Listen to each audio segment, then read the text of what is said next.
ಧರ್ಮಸ್ಥಳದ ವಿಚಾರದಲ್ಲಿ ಮೊದಲು ಷಡ್ಯಂತ್ರ ಆಗಿದೆ ಅನ್ನೋ ಮಾತು ಹೇಳಿದವರೆ ತಾವು. ಇವತ್ತು ಆ ತನಿಖೆ ಒಂದು ಹಂತಕ್ಕೆ ಬಂದಿದೆ. ಮಾಸ್ಕ್ ಮ್ಯಾನ್ ಒಳಗೊಂಡಂತೆ ಬಹುತೇಕರು ಅರೆಸ್ಟ್ ಆಗ್ತಾ ಇದ್ದಾರೆ. ಸಮೀರ್ ಅವರು ನೋಟಿಸ್ ಕೊಟ್ಟಿದ್ದಾರೆ. ಬಿಜೆಪಿಯವರು ಏನು ಮಾತಾಡಿರಲಿಲ್ಲ. ಬಿಜೆಪಿಯವರೆಲ್ಲ ಫೆನ್ಸ್ ಇಟ್ಟರು. ಅಡ್ಡಗೋಡೆ ಮೇಲೆ ದೀಪ, ಅದೇ ಹೇಳ್ತಾರಲ್ಲ, ಅಡ್ಡಗೋಡೆ ಮೇಲೆ ದೀಪ ಇಡ್ತಾರೆ ಅಂತ ಫೆನ್ಸ್ ಇಟ್ಟರು ಕೆಲಸ ಮಾಡ್ತಾಯಿದ್ರು. ನಾನು ಅದನ್ನು ಪ್ರಸ್ತಾವನೆ ಮಾಡಿದ್ಮೇಲೆ ಅದನ್ನು ಮಾತಾಡ್ತಾ ಇದ್ದಾರೆ.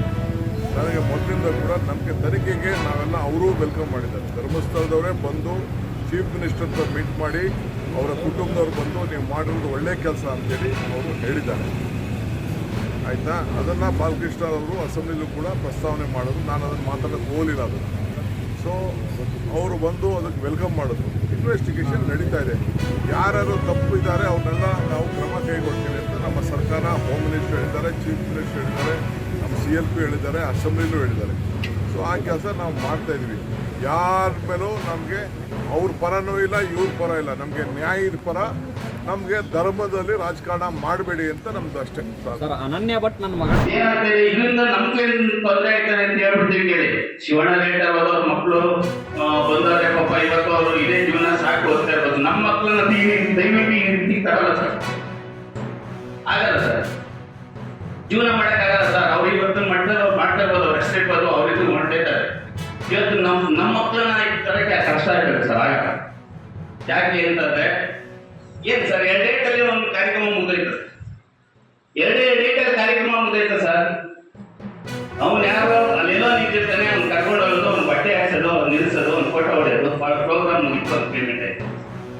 ಏನ್ ಸರ್, ನಾವು ಕಲಾವಿದರುಗಳಿಗೆ ಎಲ್ಲದೇ ಸರಿ ಸರ್. ಇಲ್ಲಿ ಜಿಲ್ಲಾ ಜಾನಪದ ಕಲಾವಿದರ ಅಧ್ಯಕ್ಷರು ಅಂತ ಮಾಡಿದ್ರು. ನಾವೆಲ್ಲರೂ ಸೇರ್ಕೊಂಡು ಸ್ಟ್ರೈಕ್ ಮಾಡಿದ್ರು. ಇಲ್ಲಿ DCRಗೆ ಒಂದು ಲೆಟರ್ ಕೊಟ್ಟು 10 ಪೈಸೆಗೆ ಏನೂ ಆಗಲಿಲ್ಲ ಸರ್. ಕೆಲವರು ನಮ್ಮ ಸದಸ್ಯರುಗಳನ್ನೇ ಬರ್ತಾನೆ ಹೋದ್ರು. ಬಂದ್ರೆ ಎಲ್ಲಿ ಪಿಕ್ಚುನಲ್ಲಿ ಬಂದು ಫೋಟೋ ಹೊಡೆದ್ರೆ ನಮಗೆ ಎಲ್ಲಿ ಪೇಮೆಂಟ್ ಆಗಿರೋದ್ರಿಂದ ಬರ್ದೇ ಹೋದ್ರು ಸರ್. ಇಂಥ ಸುಸ್ಥಿತಿಲಿ ನಾವು ನಿಜವಾಗ್ಲೂ HRನಗೌಡ ಹಾದಿಯಲ್ಲಿ, ನಮ್ಮ ಚಕ್ಕರೆ ಶಿವಶಂಕರ್ ಅವರ ಆಶೀರ್ವಾದದಲ್ಲಿ, ಪೂರ್ವ ಬಸವರಾಜರ ನಿರ್ದೇಶನದಲ್ಲಿ ನಾವು ಈ ಮಟ್ಟಕ್ಕೆ ಬೆಳೆದಿದ್ದೀವಿ ಸರ್. ನಾವು ಯಾವತ್ತೂ ಇವತ್ತವರೆಗೂ ಚರ್ಮ ಪೆಟ್ಟಿ ಒಂದು ದಿನ ನಪ್ಪ ಇಬ್ಬರ ನೋಡಿಲ್ಲ ಸರ್. ಬೇಡ, ದಯಮಾಡಿ ನಾವು ಇನ್ನೇನು ಕೇಳ್ಕೊಳ್ಳಲ್ಲ. ಕನ್ನಡ ಮತ್ತು ಸಂಸ್ಕೃತಿ ಇಲಾಖೆನೂ ಆಯ್ಕೆ ಆಗ್ಬಿಟ್ಟಿದೆ. ಯಾಕೆ ಅಂತಂದ್ರೆ ಎಲ್ಲ ಕನ್ನಡರಿಗೆ ಅವಕಾಶ ಸಿಗ್ತಾ ಇದೆ, ನಮ್ಗಳಿಗೆ ಅವಕಾಶನೂ ಕಮ್ಮಿ ಆಗಿದೆ. ಈಗ ನಮ್ಮ ಮಕ್ಕಳುಗಳಿಗೆ ಇದನ್ನೇ ಕಲ್ಸ್ಕೊಂಡಾಗಪ್ಪ ಅಂತಂದ್ರೆ ನಾವು ನಮ್ಮ ಮಕ್ಕಳು ಓದೋದು ಬಿಟ್ಬಿಟ್ಟು ನಿಂತ್ಕೊಂಡ್ರೆ ಏನಾಗಿರುತ್ತೆ? ಏನೋ ನಮ್ಮ ತಂದೆ ನಮ್ಮ ಹುಡುಗಿರಕ್ಕೆ ಸ್ವಲ್ಪ ನಡೆದೈತೆ ಸರ್. ಹಂಗಾಗಿ ಸರ್, ದಯವಿಟ್ಟು ನಮ್ಮ ಜನಪದ, ನಮ್ಮ ಇಲ್ಲಿ ಎಲ್ಲಿ ನಾವು ಮಕ್ಕಳುಗಳನ್ನ ಊಟ ಹಾಕ್ತೀವ ಸರ್, ಇಲ್ಲಿ ನೀವು ಸ್ಟಾರ್ಟ್ ಮಾಡಿ ಸರ್. ಮೂಲ ಕಲಾವಿದರು ಕಸಿ ಸರ್. ಈಗ ಯಕ್ಷಗಾನ ಕೊಡೋರು ಮೂಲ ಇದನ್ನ ಹಾಕೊಂಡು ಕೊಡೋರು ಸರ್. ಇನ್ನು ಕೆಲವರು ಹಾಕೊಂಡು ಕುಣಿತಾರೆ, ನೋಡಿದ್ದೀರಾ ಸರ್? ಸರ್ ನೀವು ಇದೇ ಗೋವಿಂದರಾಜ್ ಹೇಳಿದ್ರು, ಇಲ್ಲಿ ಅವರಲ್ಲ ಸರ್, ಇಲ್ಲಿ ಒಂದಷ್ಟೆಲ್ಲ ಕಲೆ ಕಲ್ತಿರಲ್ಲ ಸರ್. ನಾನು ಒಂದು ವಿಡಿಯೋ ಕಳಿಸ್ತೀನಿ ನಿಮ್ಗೇನ. ಅವರು ಗಂಸಾಳೆ ಕುಣಿತಾರೆ, ಕಮಿಟಿ ಡ್ಯಾನ್ಸ್, ಬ್ರೇಕ್ ಡ್ಯಾನ್ಸ್ ತರ ಇದೆ, ಅದು ಗಂಸಾಳೆ. ನಾನು ದಯವಿಟ್ಟು ಬೇಜಾರು ಮಾಡ್ಕೊಳ್ಳಿ ಸರ್.